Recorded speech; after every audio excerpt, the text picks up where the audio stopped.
ఎలాంటి గ్యాంగ్ వస్తుంది నీ దగ్గరికి? ఇప్పుడు రెండు లిస్ట్ చూద్దాం. 18 ఈ గ్యాంగ్ చూద్దాం. ఫస్ట్ లిస్ట్లో ఫస్ట్ ఎవరు ఉంటారంట? లూకా 4.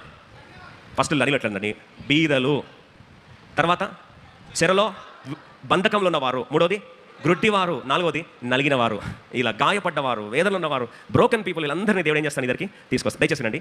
Anointing is a magnet. Anointing is a magnet which pulls the broken people to you. అభిషేకం అనేది ఒక అయస్కాంతం లాంటిది.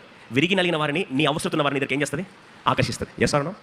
మీరు కావాలంటే దావీదు ఎక్కడ పోయినా, యేసుప్రభు కాదు, యేసుప్రభు ఎక్కడ పోయినా ఫస్ట్ ఎవరు వచ్చారు?